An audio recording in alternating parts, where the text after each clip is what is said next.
read from You Are Who I Love by Aracelius Hermine.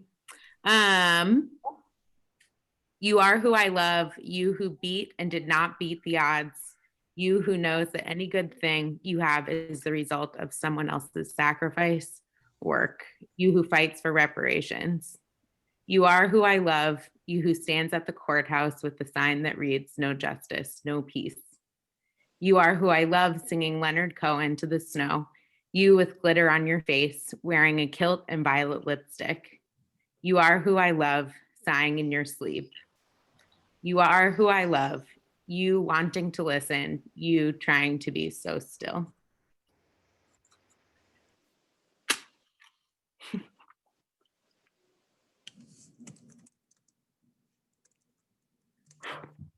All right. So just a quick sort of statement for you guys. If you've attended previous sessions of this series, so you want to talk about race, we've had more of a sort of presentation and then Q&A format. Today we are going to have more of a interactive sort of conversational style session run by the wonderful Jen Willsea, who we're so lucky to have here today. So for that reason, the entire session will be recorded, just so that you're aware of that. We are also, I would just so you know a little bit about the thinking behind inviting Jen. We're sort of moving towards some more action-minded work in our So You Want to Talk About Race series, taking what we've learned and moving our thoughts towards what we can do. So with that, I'm really excited for this to start up, and I'll pass it over to Jen. Thank you so much. It's really wonderful to see the faces that I'm seeing and meet many of you from the Unitarian Universalist congregation. I'll say right off the bat that I'm a student of religious studies. So it's a real treat when I get to work with groups that are focused on spirituality and social justice. I know that everyone in my experience, and everyone I know who's associated with a Unitarian congregation is a thoughtful person with social justice values, right? You made an intentional choice to be a part of this congregation. And so it's a treat to get to be with you tonight and talk about what does it mean to be a white person who is committed to anti-racism. So my name is Jen Willsea. As Claire said, I live here in East Atlanta. Any other East Atlantans out there? And I am originally from up north, grew up in Rochester, New York, and have been on a deep personal and professional journey around anti-racism work for almost 20 years. So started out as an activist in the Bay Area in my early 20s, had my mind blown open about race since I had been raised in a sort of moderate to conservative family where social justice and anti-racism were not a part of my upbringing. And now I live here in Atlanta, and professionally, I am an anti-racist facilitator and consultant to social change organizations. And I also coach white Southern leaders in nonprofit and other social change organizations to align our racial justice values with our daily practice, which is an ongoing challenge and opportunity for those of us who are socialized as white in a racist country, unfortunately, right? The United States of America. So that's a little bit about me. I'm gonna invite us actually to do a little grounding before we get into the content. And so if you feel comfortable closing your eyes, do that. And if not, just maybe look away from the screen and down at your hands or something, something nearby. And just gonna invite you to settle into your seat wherever you are. Just to start noticing your breath. We're living, breathing bodies, right? People with physical bodies. We are each supported by a floor or a chair, the gravitational pull of the earth beneath us. And I just want you to take a moment to honor yourself for your path on this earth over however many years you've been in this body, the path you've taken, the commitments you've made to practice anti-racism, the values you've held for racial and social justice, maybe embarrassing moments along that path, mistakes maybe you made, or a time you wish you said something differently or showed up differently for someone you care about. Just take a moment to honor the journey you've been on. Each of us has a unique one, a unique path in this work.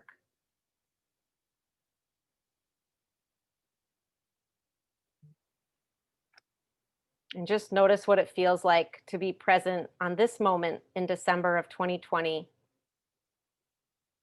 showing up for a session that's about going even deeper in your commitment to showing up as an anti-racist, and that you are taking another step on your path, a path you've been on maybe for just a few months. Maybe you had a big awakening about how deep white supremacy is in our communities, in our city, in our country. Maybe you've had that awakening this summer. Maybe that awakening came for you when Donald Trump was elected. Well, maybe that awakening came decades earlier for you. Just want to begin this session by honoring wherever you are on your path and honoring your dedication to going further. So with that, take maybe another breath or two and we'll come together and get started.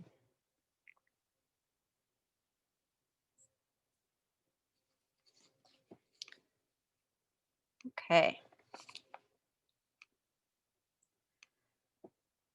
So I was asked to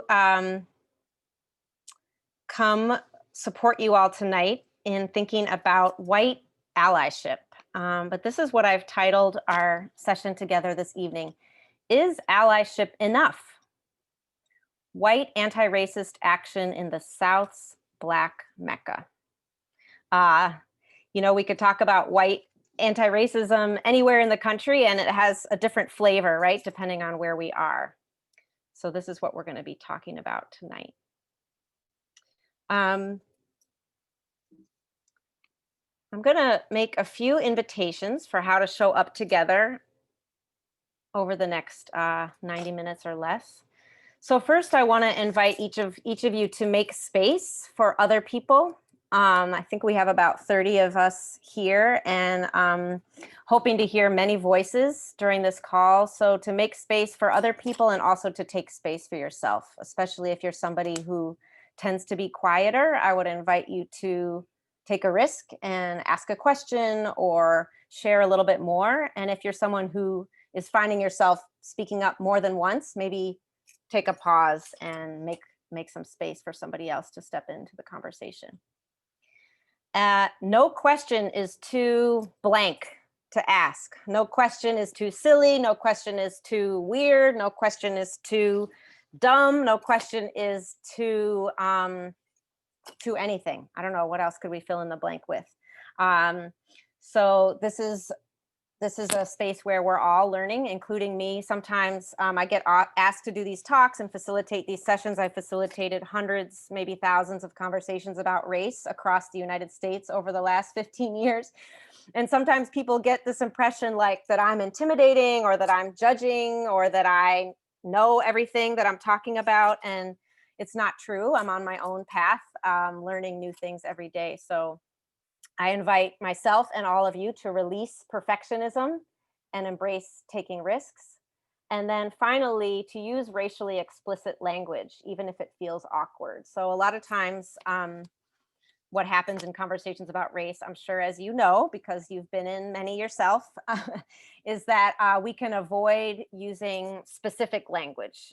We can just be talking about people, or say people of color when we really mean Black people, or not even, as we're telling a story, be clear about the racial identities of the people in the story we're telling. So I'm going to invite us to try to use racially explicit language as an anti-racist practice. And it doesn't matter if you don't get it right. So those are the invitations. Any questions about those, or anything else you might want to request? Yeah, Those of us who are present. Yeah. This is Liz Bigler. Can you, I'm sorry, but I don't understand what you mean to use racially explicit language, even if it feels awkward. So the examples that you gave, can you go over what you do want and what you don't want? Again, using those examples, I didn't quite, you do want us to identify the race of people and when we're talking about. Yes. So for example, I might say, well, in conversations with my children, I've been really trying to figure out how to talk about X, Y, or Z. It's really helpful if I can say, I have a white child. So the reason that I'm making these choices about talking to my white child are because my child is in a white body, right? So if I'm just telling a story and not saying the race of people, it can be hard to get anything useful out of my story. Right. Gotcha. Yeah. Thank you. Mm-hmm. All right. Anything else?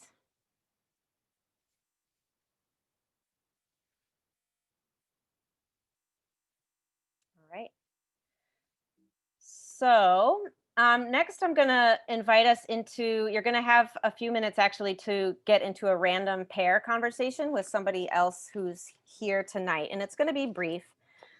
But to get into this conversation about allyship, I would like you to think about an identity you have. I don't know if everyone here identifies as white. So if you do not identify as white, you can choose to think about your identity as a non-white person.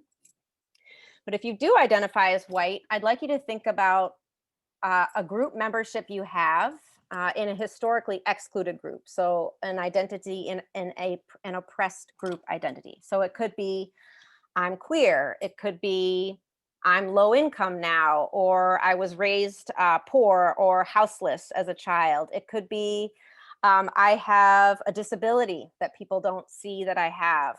It could be that I'm elder, right? Elders, unfortunately, in this society are often discriminated against. Or it could be I'm Jewish and I, have experiences of anti-Semitism in my life. So I'd like you to think about, at least pick one identity you have in a historically excluded group, and think about, so for example, I identify as queer. When I'm in a room of straight folks or folks who don't identify as queer, what signals to me as a queer person that this is a place where it's safe to be myself in my queerness, if that makes sense? Or I'm a Jewish person and I'm in a room of Christians who are like really into Christmas and Jesus. And what is it about those folks, even as they're celebrating Jesus and Christmas?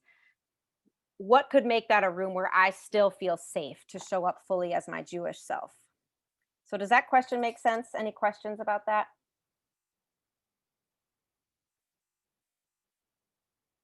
Okay, and what we're looking for here is qualities, right? Qualities that can help us understand what allyship means. I have a question. Yes. What if you don't have an identity that's historically excluded? Then you can think about, well, is it true for you? It is not true for me. Okay, you're asking for other folks? Yeah. So I think if it's not true for you, I would ask you to just try to imagine.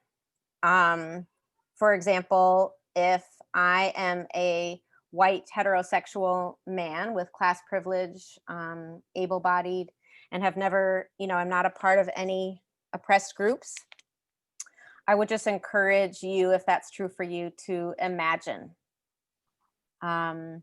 Imagine what signals for somebody who doesn't share those identities with you that the space that they're in with you is a safe one to be themselves, if that makes sense.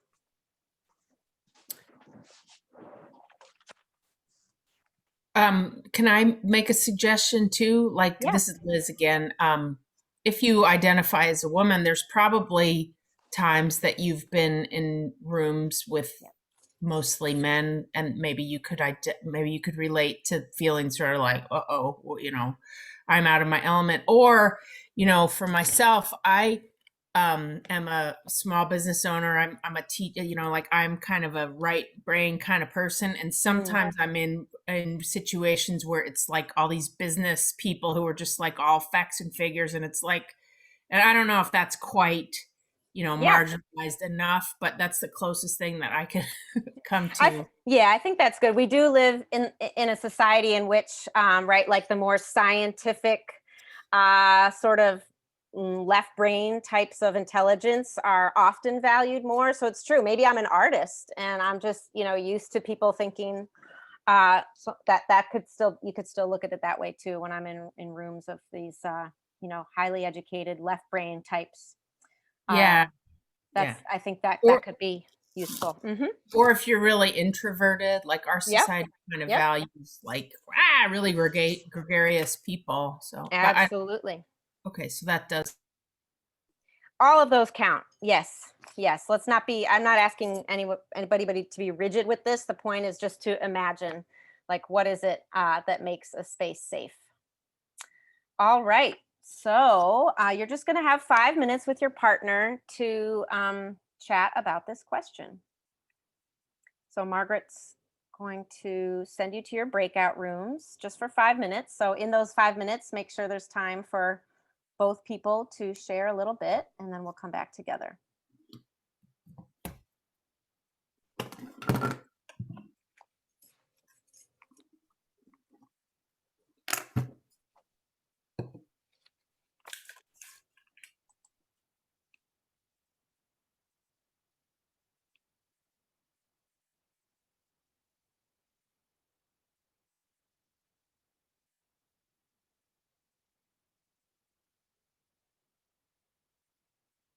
You did it.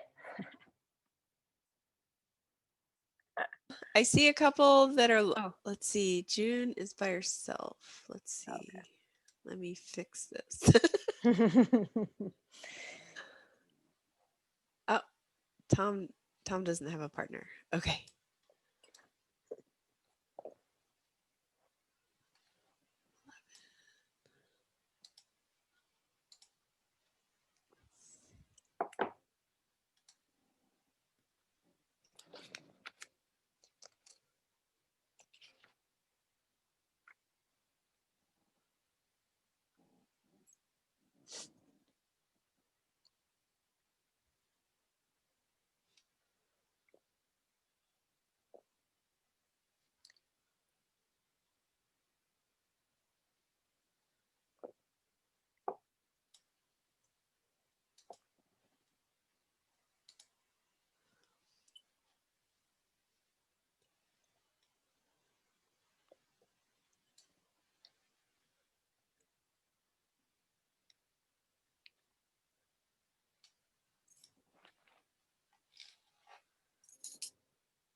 I don't know if you need to give people like the 1-minute warning thing.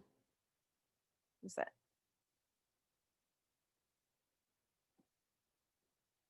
How much have you been tracking time? I can't hear you. Sorry.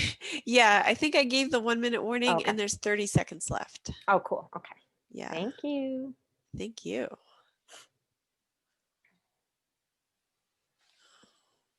Oh, we have a latecomer. It's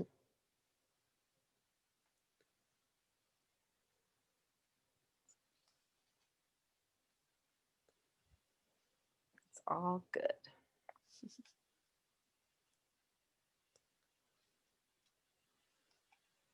2 seconds left. Oh, sorry. Now's the 60-second countdown. It's okay. Yeah, I think, isn't that true when you click end breakout, does it just automatically do the 60-second thing? I think so. And I I think there's something you can click to get off of that. But yeah. Yeah, I think okay. so. Yeah, that's happened to me too. I was like, oh.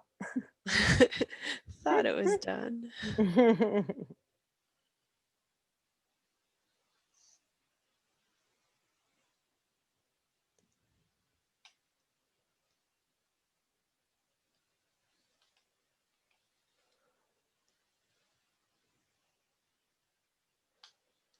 Okay. Now it says 10 seconds.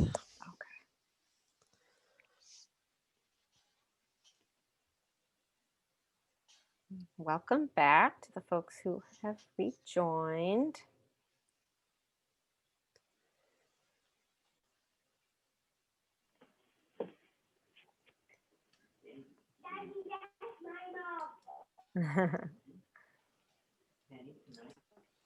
All right.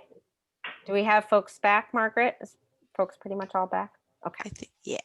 All right. Welcome back. So I hope you had a good conversation, maybe with somebody you don't know super well or somebody you do. I'm gonna invite you to bring whatever came up in that conversation into this next question, which is what makes an ally or an accomplice? And is there a difference between these words? And we're not looking for dictionary definitions, but leaning on whatever conversation you just had about, for example, as a woman, what makes me feel safe to show up fully as myself when I'm in a room full of men or in a meeting full of men? What would allyship or accompliship mean for me in terms of how the men in the room are showing up? That makes it a safe place for me to feel welcome in my own expression of gender. So just love to hear from a few voices. What does ally mean to you? What does accomplice mean to you? Do you see a difference between them? There's no wrong answer, just curious to hear from a few voices we haven't heard from yet in your experience. How do you know if someone's showing up as an ally or an accomplice to you? Because we can be allies to queer folks if we're straight, right? We can be allies to poor folks if we are wealthy, right? We can be allies to Jewish folks if we're Christian. And we're going to talk the rest of the session really about what does white allyship mean. But how would you define these words, and do you see any difference? Well, hi, this is Thomas. Oh, I sorry. have a question for you, Jen. I'm sorry. I'm not sure what I understand, how you want to define accomplice. Yeah, well, right now I'm not giving you a definition. I'm asking how other folks would define them. Do you see ally and accomplice as the same thing, something different? I will share with you some possibilities for a definition, but first I want to hear from folks. I swapped devices. Hi, it's Thomas. I would, I was talking about I identify as gay, and so if I'm in a space where I hear somebody using inclusive language, like maybe they didn't, like one of my managers at my company, she refers to her husband as her partner, or like a neutral type of she doesn't call and so like when I see people or hear people use like gender neutral terms or things like that, it's kind of like signaling that they're like a safe person to talk to. But then there's also the physical cues, if I'm in a business and I know it's a safe place, if the rainbow flag is like hanging up somewhere or whatever, which I have one just hanging right here. But so those are other obvious cues. So I feel like that's pretty easy for identification. All right. Yeah. Thank you, Thomas.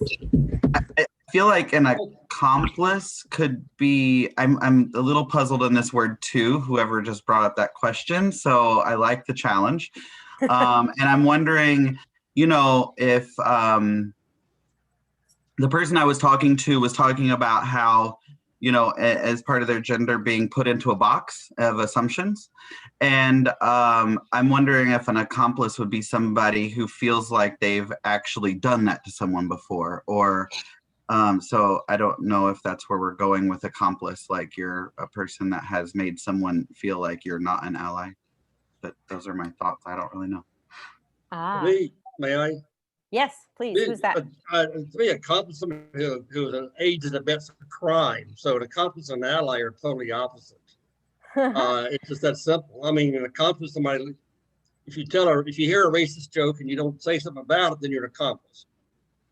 But if you're an ally, you might defend somebody who's of a minority or whatever. So all right, they're totally opposite definitions. Interesting. All right, this isn't what I was expecting, but I appreciate it. Does anybody out there have like a totally different take on this? I have a totally different take on it.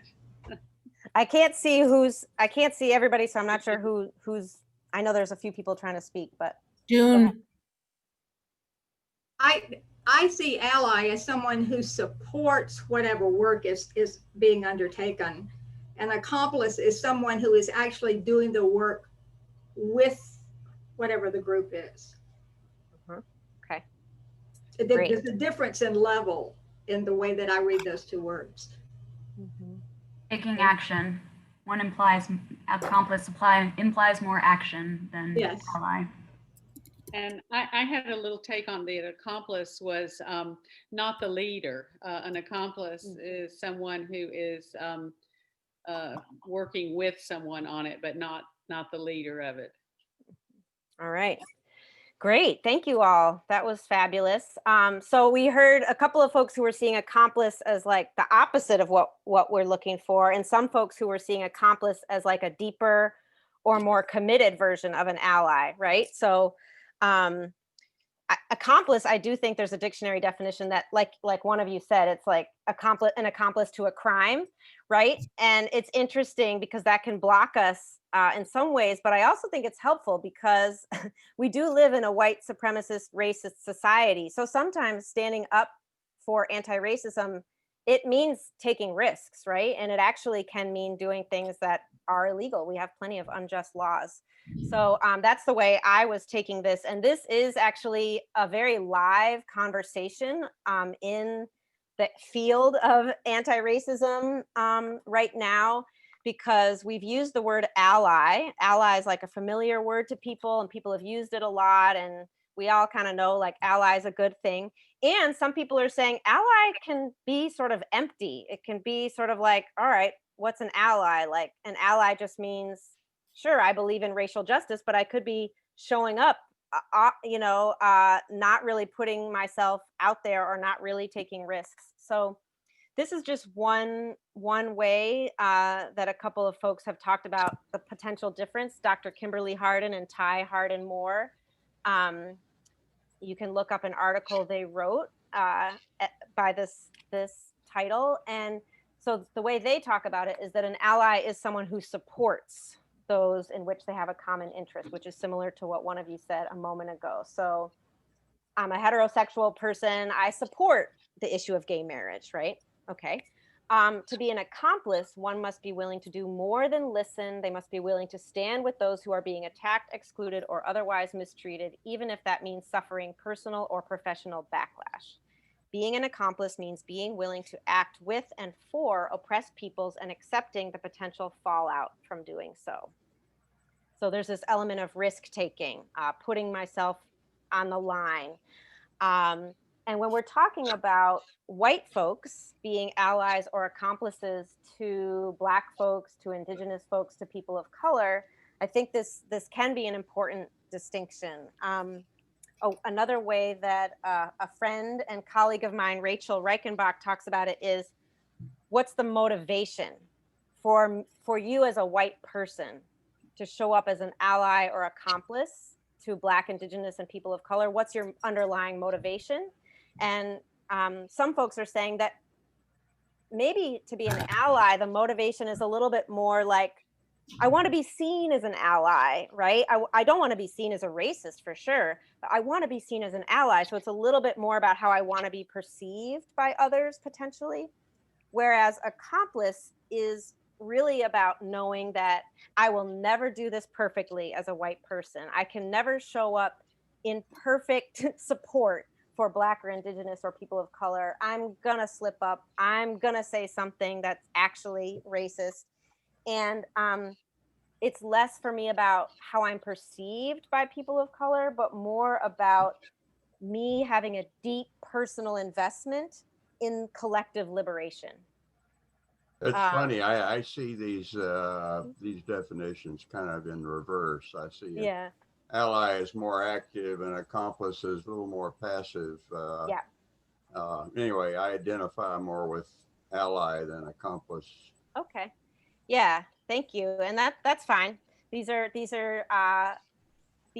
definitions for you to try on this evening. And really the point here is not about what word you use, but more about what's the motivation behind it, and how do you know if you're doing it?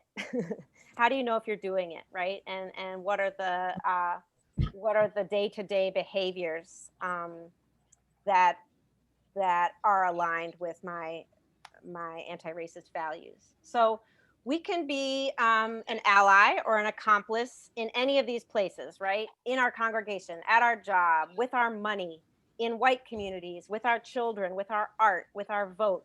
So this is just a great way to show that there are many different places where we can show up as an ally or as an accomplice, and that we all have our own way of doing that and our own priorities in terms of where we are showing up. So I want to give us a little bit of context because we're here in Atlanta. We're at a particular moment in the racialized history of our nation. So we just had an election. These are the numbers just for Georgia in terms of the exit poll numbers for broken out by race and gender in terms of who folks were voting for the presidency. So we are living at a time, right, where there is a huge gulf between how white people are perceiving what's happening right now in this country and what is mattering to people. White people are in a very different place, especially than Black folks.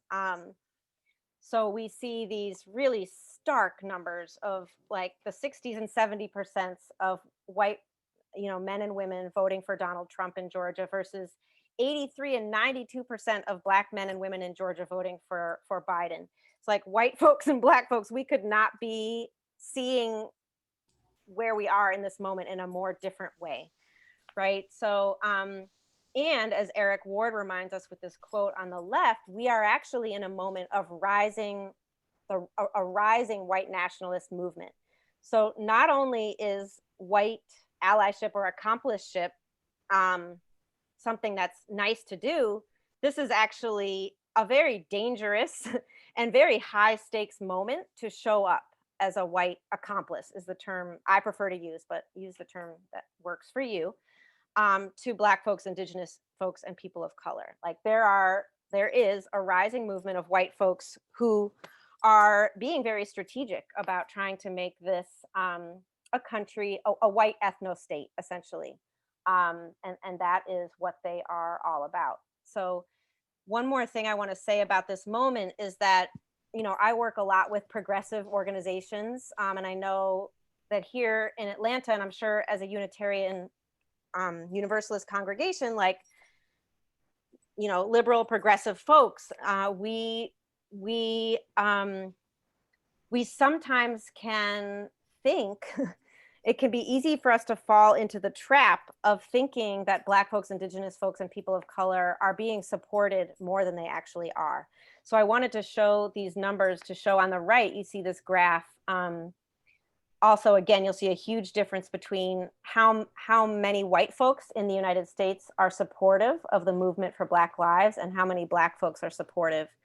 And that white support for this movement actually dropped from 60% in June, when we were in a moment of Black revolt and rebellion, down to 45% in September, right? So we're at this moment as a nation where this is just where we're at with white folks. And even in the progressive, liberal, you know, social change sectors, nonprofit leadership, for example, does not reflect the racial or ethnic diversity of the US. Only 20% of the CEOs of nonprofits nationwide are Black, Indigenous, or people of color. Very little foundation giving in the US is focused on people of color, let alone women of color or Black folks. And then finally, when I say white accompliceship for racial justice, what I really mean is that we as white folks are supporting calls for abolition of prisons and of the police state, that we are supportive of calls from African Americans, our African American siblings who are descendants of enslaved people, to get reparations, right? That there is harm that has been done and there is repair that is owed. And also there are growing movements for land rematriation to Indigenous peoples. And by land rematriation, what I mean is that Indigenous peoples are still alive and here, right? And they have been removed from their lands in many cases, and their rights to usage of those lands has been restricted over the centuries. And so when I say white accompliceship, really that's what I'm talking about, is supporting these radical demands that really mean upending our society. I'm going to ask you more about that in a moment and give more Atlanta context. But when I say those things, and when I say it's white people's work to end white supremacy, how does that feel? Like, what feelings does that evoke? What feels uncomfortable about anything that I've said so far? I'd love to hear from, a couple of voices who we haven't heard from yet. Or does this feel like, yes, right on, I'm totally with you? What do you mean by abolition? Great question. Yeah, because there was an abolitionist movement before the Civil War. Right, that's true. That's the abolition. Yeah, that's the abolitionist movement most of us are familiar with. Yeah. The abolitionist movement that is more current to today, Angela Davis and other prison abolitionists are the people who I think of when I think of abolition today. So she wrote a book, I don't know, maybe 15 years ago, called Are Prisons Obsolete? And it's this idea that essentially that we need to reimagine how we relate to one another, how we think about crime, how we think about punishment, how we hold each other accountable for when harms or injustices or laws are broken or crimes are committed. And that the current police and prison system that we have is one that is inherently oppressive and racist and needs to be replaced with something much more humane that can be hard to imagine, right? Because we don't know what it's like to live with. The mass incarceration of Black, particularly men, is part of the reality of slavery by another name. Right.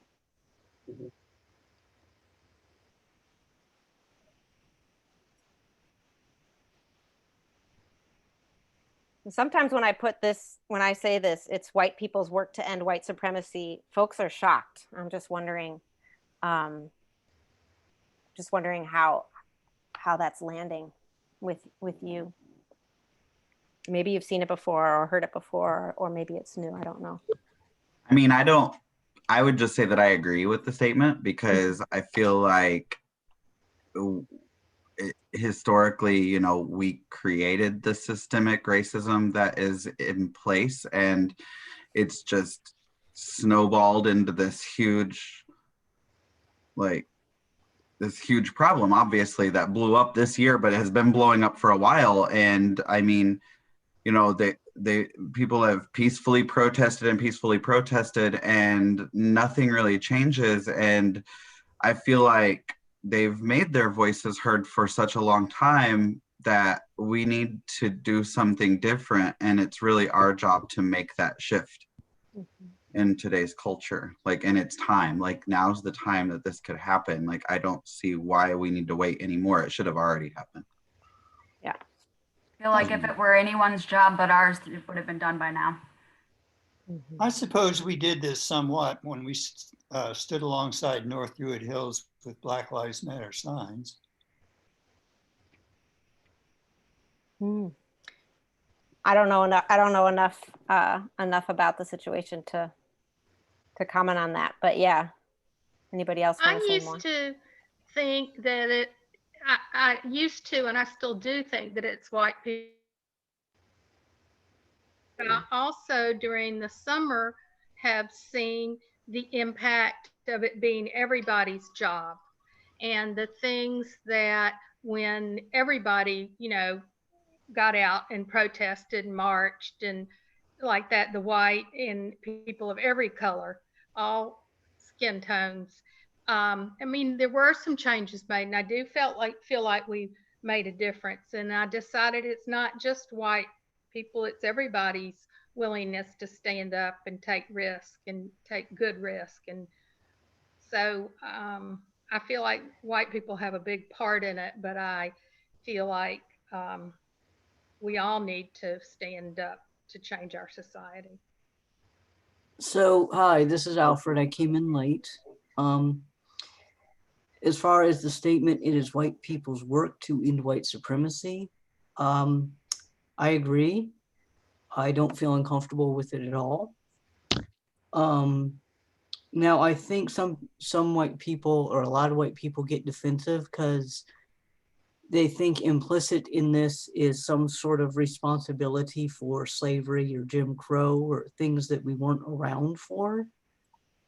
However, I recognize that in this day and age, I was never raised with the knowledge of things like the disparity in sentences between Black and white people, the over-policing of communities of color. I learned about the Tuskegee experiments because I'm interested in history, not because I learned about it in school. So I think a lot of white people, while we are taking advantage of privileges that we still have, while remaining oftentimes ignorant of the privileges that we don't have. And we also, and it's not our fault for doing this, but we are also the result of, you know, my great-grandmothers were probably racist. You know, my grandma, a little bit racist. My uncle, still alive, he's pretty racist. My parents, being boomers, not very racist, but a little bit, you know? And so I probably still have implicit assumptions that I learned that I probably don't even know that I have, that are probably a little bit racist. Which is not to say, hey, I'm a bad person. And I'm like, you know, I'm not racist in the sense of, I don't think any of us are racist in the sense of like, it's a way of life where we're wearing white hoods on the weekends and posting in alt-right forums or something. Not like, you know, it's a lifestyle, we want to be racist, but it's like implicit in some assumptions that we aren't responsible for just kind of having and being taught, but we are responsible for unlearning them. And we are therefore responsible for doing most of the work And I think especially too, since most of the people in power are not people of color, then it's more incumbent upon us to use our privileges. And I kind of hesitate to use language like this because a lot of people, again, they think implicit in quote social justice language is, well, you know, you're a bad person and you stink and but you know, it's, if we have most of the power still, then it means we have most of the responsibility. Yeah. Yep, absolutely. Yes, I agree with you. And I don't think there's any way to be, so I heard one person say, you're assigned whiteness at birth, right? If you're born into a body that's racialized as white in this society, none of us chose it. And also none of us, there's no way to escape absorbing racist messages if you're white in the United States of America. So there's uprooting of white supremacy to do within ourselves, within myself, and also in our communities. And I think one way that we can get off track here is I see a lot of progressive organizations putting a Black woman in charge of our diversity, equity, and inclusion initiative, for example, and yet not giving her the budget she needs to do that work in real depth. So in some ways, often what can happen is we can leave the bag at the feet of Black folks or people of color and expect them to clean up this mess, when in fact, the labor that really needs to be put in is by us white folks. And So, may I just add a quick comment about the guy? I didn't remember who was just talking, but I think the last thing he said really is what it's all. It's not that it's our job because we're guilty, or right. It's because we are the ones who have we as meaning white people have the power, and we're in a way the people with the power are the only ones who can really take the torch. You know. Yep, absolutely. Let me make a couple of comments, if I may. One is white people's work to end white supremacy. I'm running into considerable backwinds on this kind of issue, where I'm finding whites becoming entrenched in maintaining their system. They don't see it necessarily as supremacy, but I'm seeing quite a reaction of that, and that may be a lot of the Trump vote. But anyway, the other thing is I bring in this point of ally, and I see our job maybe is to be an ally with other whites, Blacks, and others of other races who want to work together to end the supremacy system. Mm-hmm. Yeah, thank you. And thank you. Sorry, this is Lee. I had my hand raised, and I wanted to make a just say, like, it is our responsibility, but we are not responsible for finding the solutions. And I think a lot of times it's too much hand in hand, and white people are not the people that need to be identifying the solutions to systemic racism. We need to be listening to BIPOC and others, and then use our power to make it happen. Absolutely. Thank you so much. Thank you. Thank you. And just to note, I can't see when folks' hands are raised, so that's just, unmute yourself and pop in the way you have been. Yes, thank you. So we are not the experts on how to do it or what needs to happen, which is why I want to share two examples here of some of the folks that I think we should be supporting and following their leads, or at least learning about their work. So here in Atlanta, Georgia, we're on Creek, Muskogee land.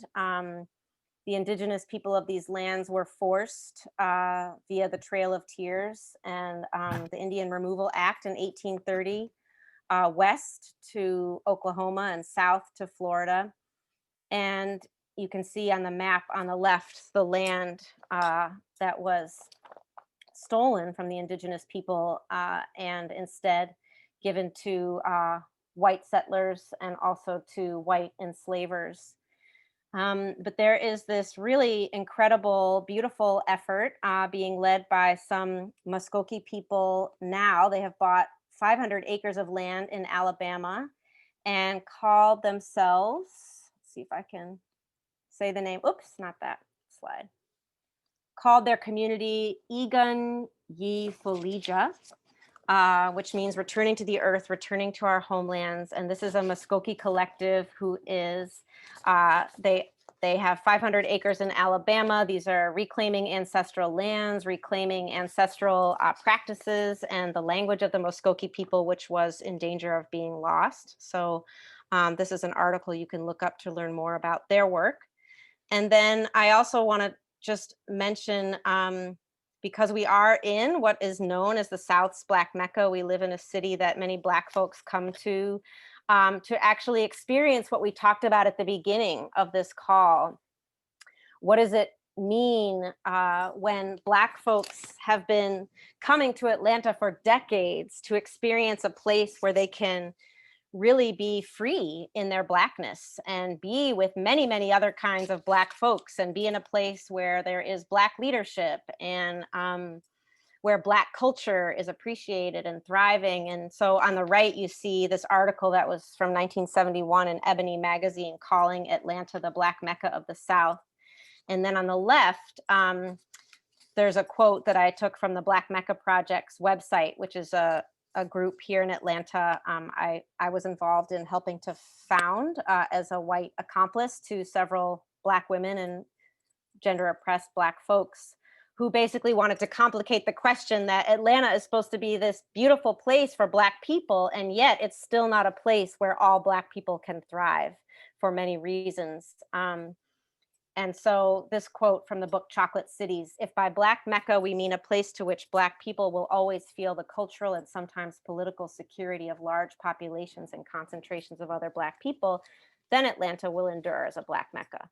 But if a Black Mecca is made possible by most Black people being able to be economically and socially successful in a place, then Atlanta is in danger of losing that designation."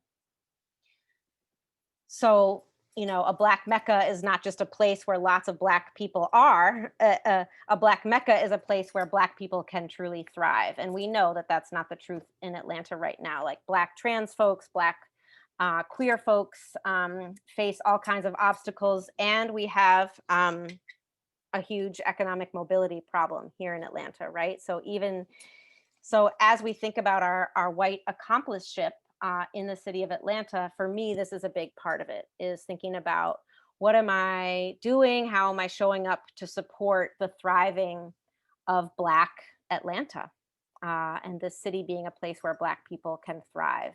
And of course, as we know, a place where if Black people are thriving, especially if Black women are thriving, then everyone else should be thriving as well. Black women, many say, are the most vulnerable. And so if they are thriving, the rest of us can thrive as well. So what are the ways in which we can support Atlanta being a true Black Mecca? And you can go to the blackmeccaproject.com to learn more about that. So that's just some background about Atlanta. What I want to get into a little bit more with us is getting specific about how those of us who are white, who believe in racial justice, who want to be white allies and white accomplices, what are some of the common traps that we trip into, not because we're bad or not because we're intentionally being racist, but because we're white in the United States of America, and we have been socialized and trained by the media and by mainstream education and many other things to not be allies and accomplices to Black folks, Indigenous folks, and people of color. We're not supposed to. We're not supposed to be. So this is from a really great article I would recommend you look up called "Detour Spotting for White Anti-Racists" by Joan Olson. And I realize I'm saying a lot, so I'm going to go through this quickly and then see what questions we have. So these are going to be familiar to many of you. Joan says, for white people living in North America, learning to be anti-racist is a re-education process. We must unlearn our thorough racist conditioning to re-educate and recondition ourselves as anti-racists. We are constantly tempted to detour off course and get stuck in our own guilt and denial and defensiveness. So I'm not going to share everything from the article, but just a few of the examples that she shares of detours. So the first one is I'm colorblind, which I'm sure is familiar to you all. This is when we say things like people are just people, or I don't see color, or I don't think of you as Chinese. And when we say things like that, while it may be well-intended, we're actually saying, I don't see your color, I don't see your blackness, I don't see your Chineseness, and value it for everything that it is. And so it's assuming that people of color are just like us and are the same as us, and not noticing or affirming the differences. And then this one is the rugged individual and the bootstrap theory. And this is where we could fall into the trap of basically just believing that America is the land of opportunity and anybody can succeed if they just try hard enough. And so the problem with this one is that we can not acknowledge the bigness and the impact of the big systems of white supremacy and capitalism, and the way they exclude many groups of people, especially based on race. And the next one is blaming the victim.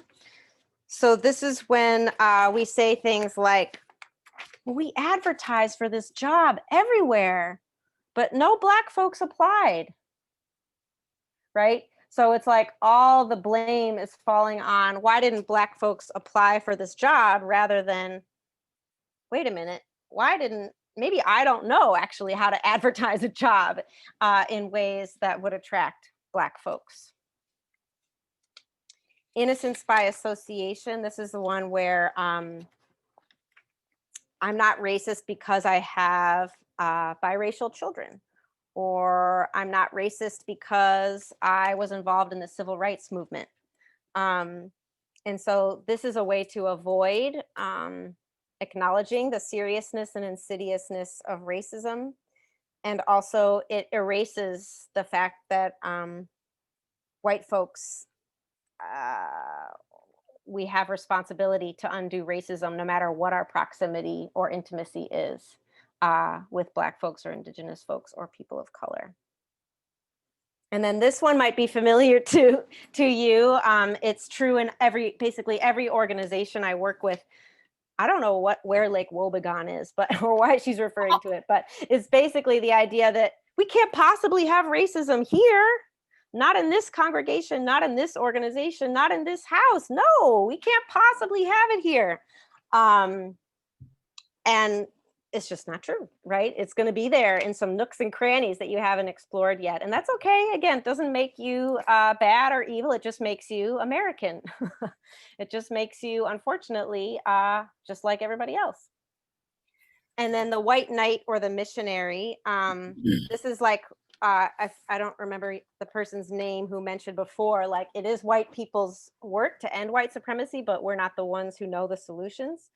So the white knight or white missionary is essentially just still believing that white people know what is best, that we know what is best for folks of color, and trying to fix it for them or do it for them. And this can even be true in progressive organizations where, you know, we as white people can still think that, you know, we knew it best how to create an organization that everybody would feel comfortable in. Or we're swooping in, right, to save the homeless children or something like that. And we're not really uplifting or listening to the folks who actually know the best strategies to solve the problem. I'm going to stop there and see just if there are any questions about these. Yeah, I have a comment. Or what's familiar about them. Yeah, so I'm familiar with the you know, I'm colorblind thing, and I get it. why that's, you know, not appropriate to say something like that, or just to act like, oh, I'm not racist because I treat everybody the same. But, you know, on the one hand, you don't want to treat people differently because of their color, but on the other hand, or whatever, you know, their gender, their sexuality or whatever. But on the other hand, you don't want to discount this important part of what makes them an individual. And I personally get stuck on that. It's like, which one am I supposed to do? You know what I mean? Like, so I don't know if we'll have time to get into it, but that personally, that's something that always trips me up a little bit. Mm-hmm. Yeah, I think that's a really important thing to be paying attention to. And, you know, so we want to treat everyone with equal respect, right? And like, it's okay to talk to people differently or use different language with different people, right? What we don't want to do is discount the difference or try to assume that somebody who's not white has the same experience as me. So yeah, and I'm wondering if anybody else wants to speak to this one, to that question as well.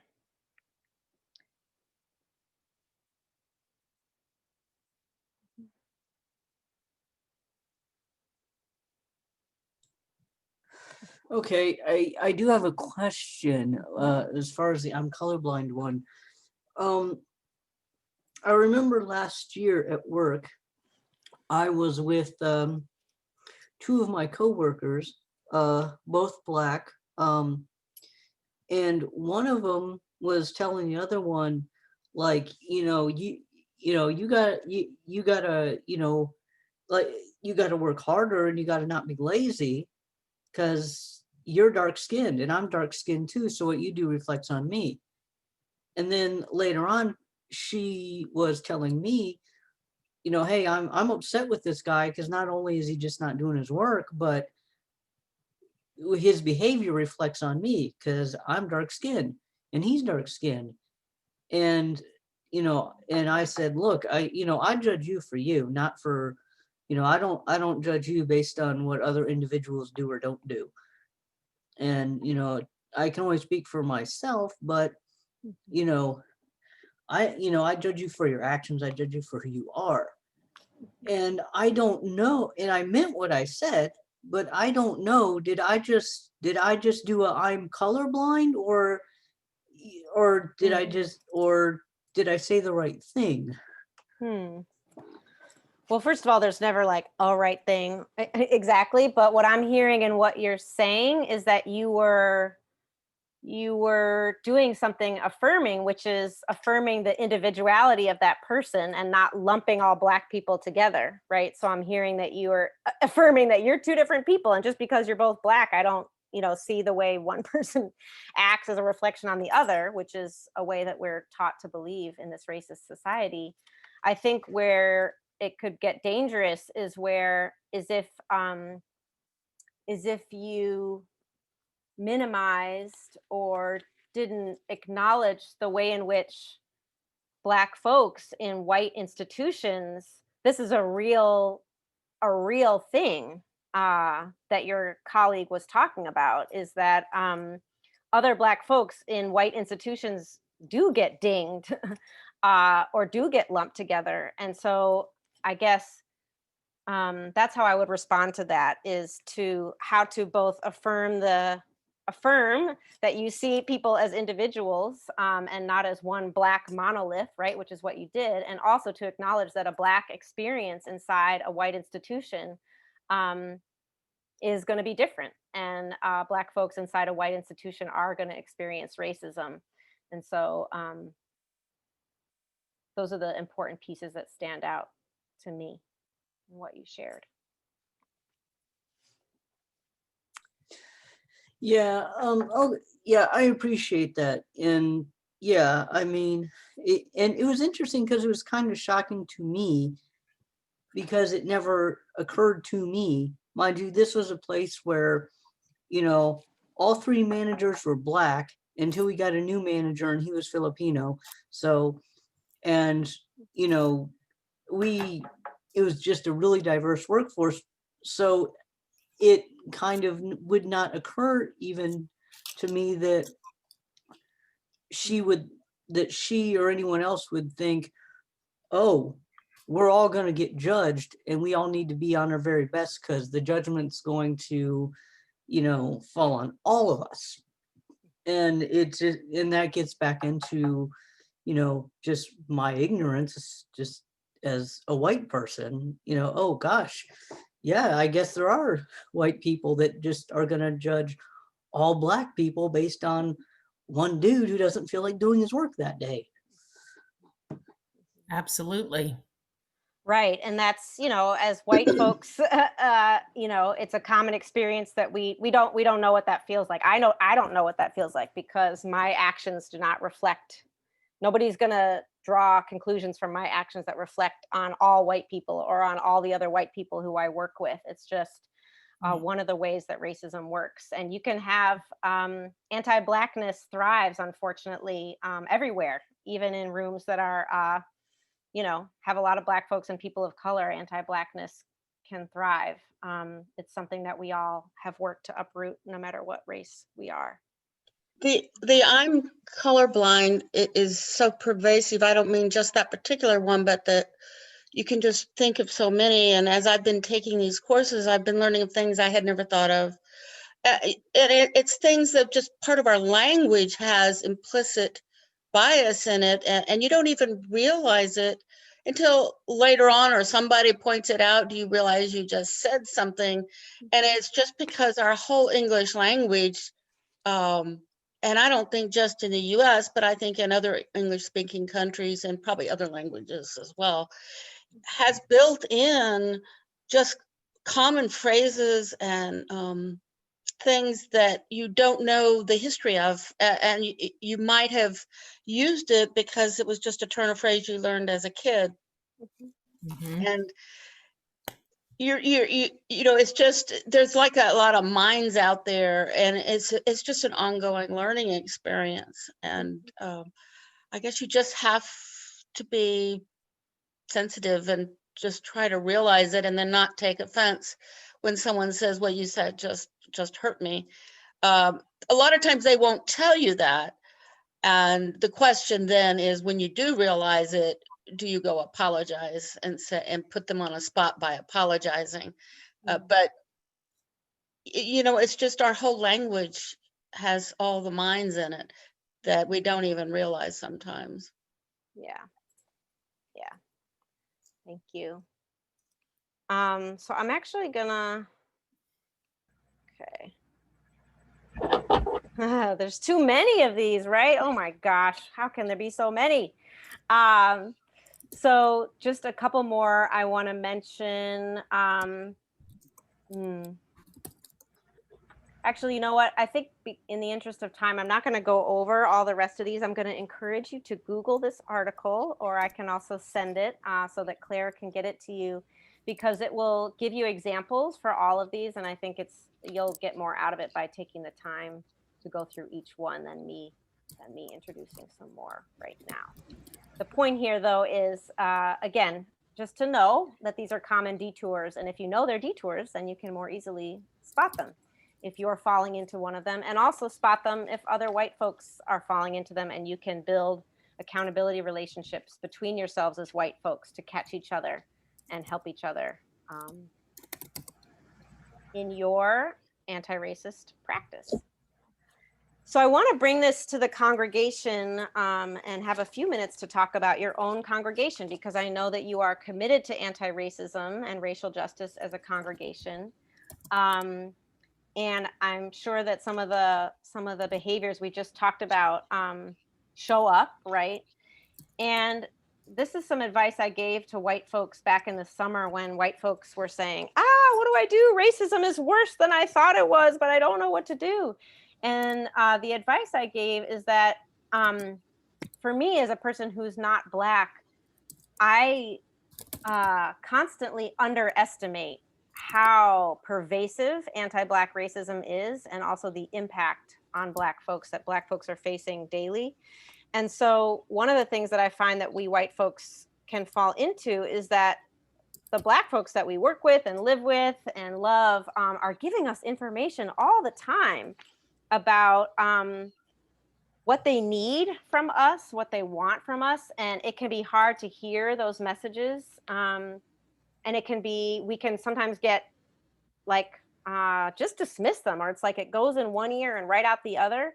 And there is information right there that we're not hearing and taking to heart and actually taking action as a white accomplice to do what is being asked of us. So I'm just curious if there's anything that you could raise that's coming up in your congregation itself, from your Black fellow congregation members or other people of color.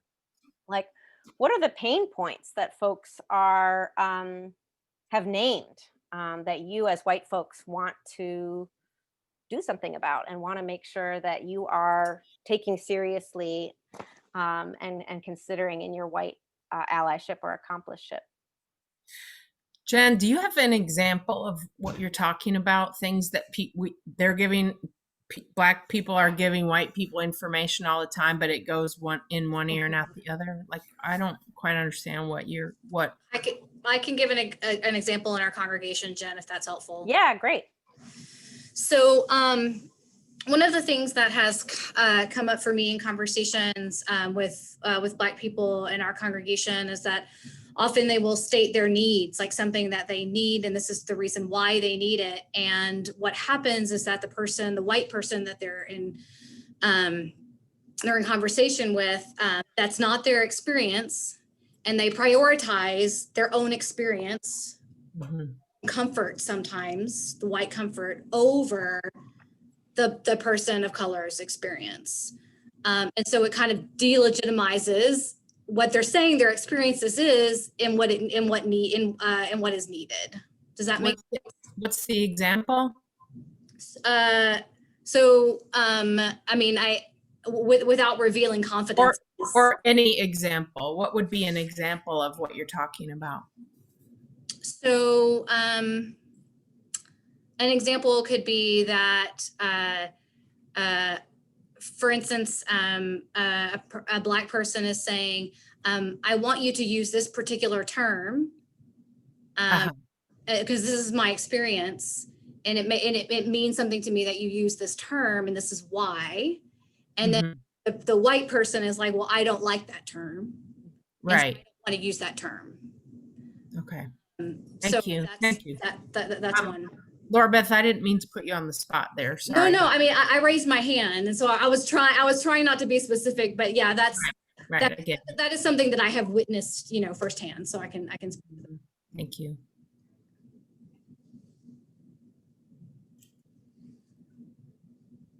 Well, and I will say that, for ages, we have heard desires for us to have Black leadership in our staff. Yeah.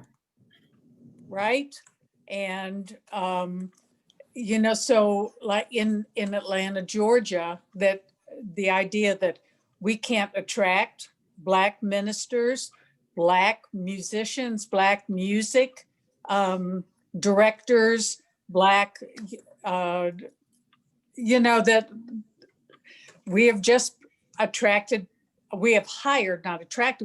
hired predominantly, almost exclusively white, and especially senior leadership. And so what I hear in those conversations is, rather than asking questions like, and acknowledging the pain and acknowledging the desire to see more Black people represented in our leadership, is an argument about, as we saw, it's an argument, well, we've tried, but nobody applies. Nobody seems to want to come here. But the people we have are so good. Hey, we love Don Milton, we love Taryn, and all of that is true, but you hear it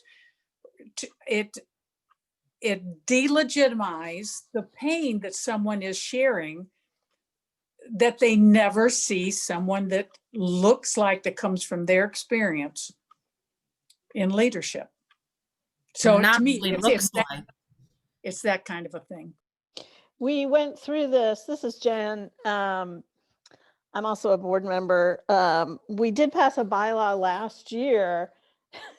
And, I'm going to defer to you, Nancy, because you know this stuff, but we did pass a bylaw to change some of the language in order to allow us to search for a senior minister, to allow more people into that funnel, specifically people of color who maybe didn't have the financial resources or background that would have normally fit the UUA model. And I mean, I totally defer to those of you that are familiar with this, but that's something that came out of our previous president's interest in making sure that the anti-racist, multicultural, anti-oppressive work is written into how we select leaders.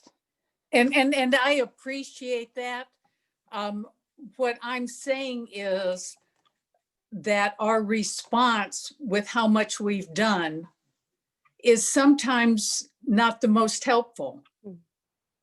Right, Sometimes it is a willingness to hear the pain, not to talk about what we've done. That the willingness to not speak, the willingness to listen, the willingness to not be the one in charge, the willingness to not say, when someone says, this is what I would like, for us to say, well, we don't like the term that you're using. So if you could just, to be in control. I've always said that we want an open table. We welcome everybody to the table, but we really don't want them to be in charge. We want to keep the chair position. Well, so I would just love to see more listening. And I was going to say, I think the biggest learning for me in all the anti-racist work is, sorry, I didn't turn on my video, is learning to sit with discomfort. Like, just sit with it. Don't find the solution. Just sit with this discomfort and listen. And that's being an anti-racist. Thank you. And I think June was trying to.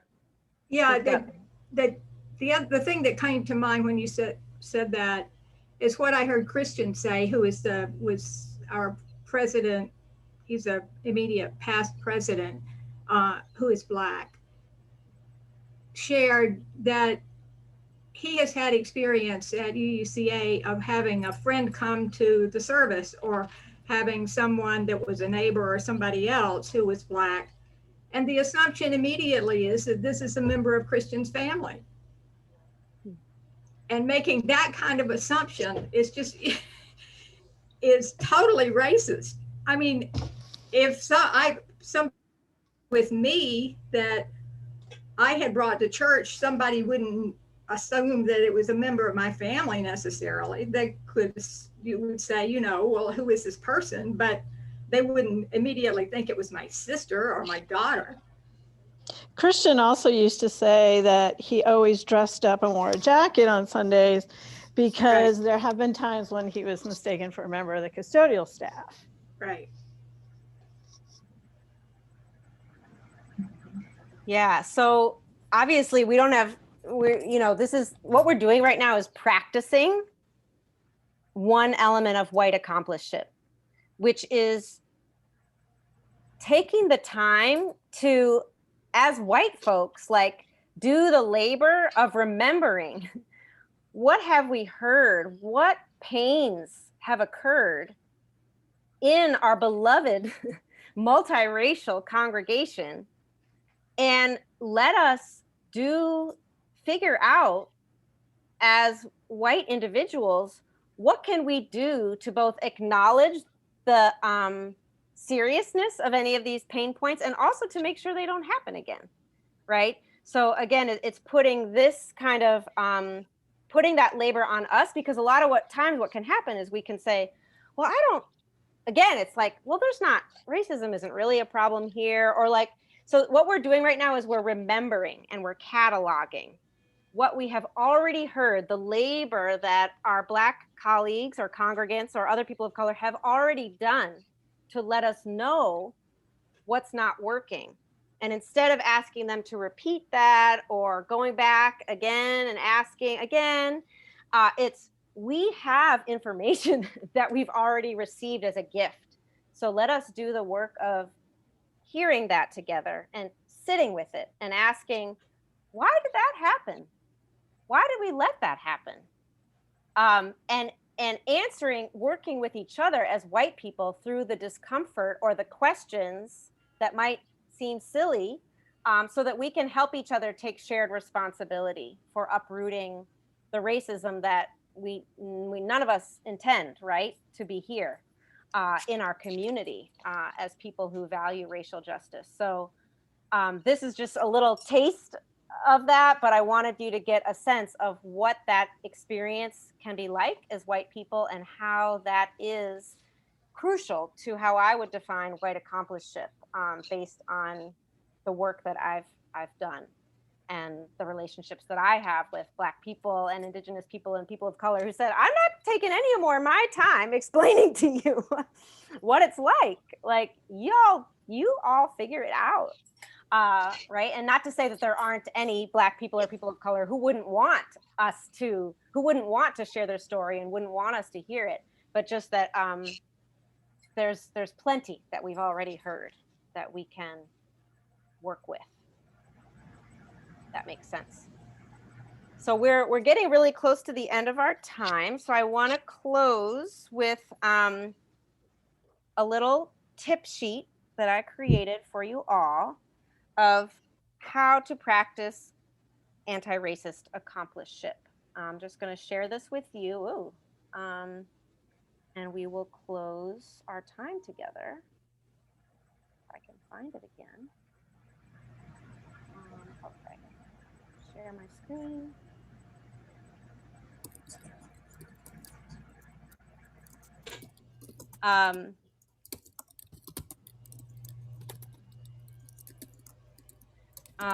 So the first three of these are specific to white people. The rest of these could be really for anyone who wants to be an accomplice, because there's accompliceship for all people of color to do as well.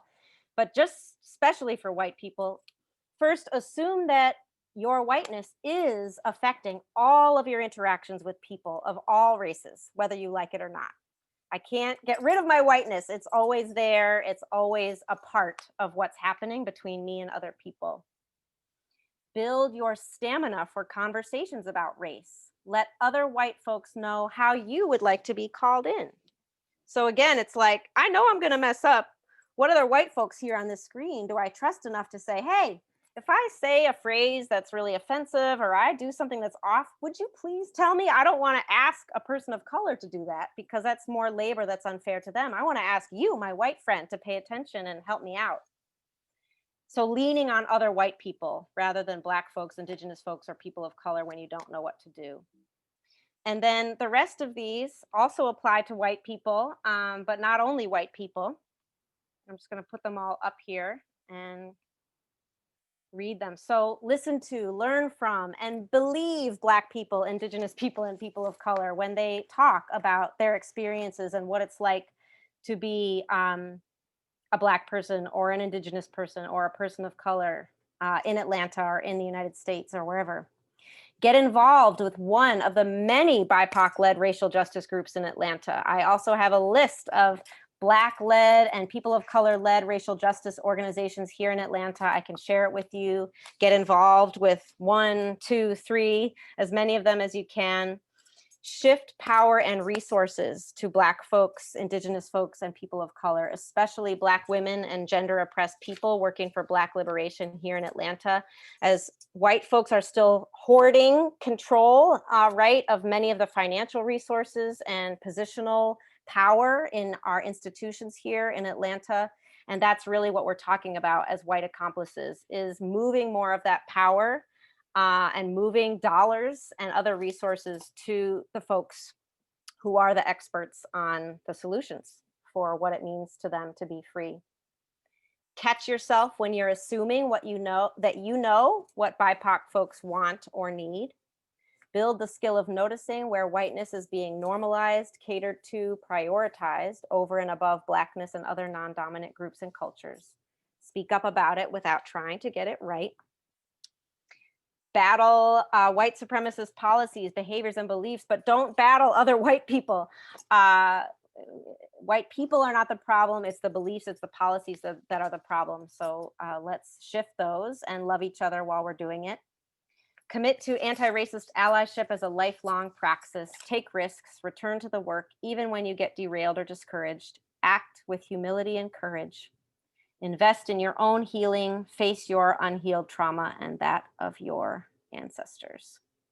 We could lead a whole workshop on each one of these bullets, but I offer it to you here and hope you can take at least one of these and work with it in the coming weeks. And finally, I want to say there are many white anti-racists for us to lean on and get inspiration from. This is Paula Snelling and Lillian Smith, two white anti-racist activists who lived here in Georgia and were very active, 1930s, 1940s, 1950s. So look up Lillian Smith and learn a little bit more about her work. She is a shero for us here in Atlanta and here in Georgia as we do this work. And finally, I just want to thank you and say that these are a few ways to stay in touch with me. I do a lot of this work and I know you do too. So we are comrades and colleagues and accomplices here in the same city. Just want to encourage you as you continue to deepen your work in the congregation and beyond. And thank you for this conversation tonight. Thank you. Thank you so much, Jen. One quick announcement before everybody signs off. Please remember that this is going to get replayed on Sunday at 5 p.m. So if there's anybody you know of who couldn't come tonight, please encourage them to attend on Sunday. And then also keep your eye out later this week for information on our session next week. Awesome. Thank you all for coming. That was great. Thank you so much. Seminar.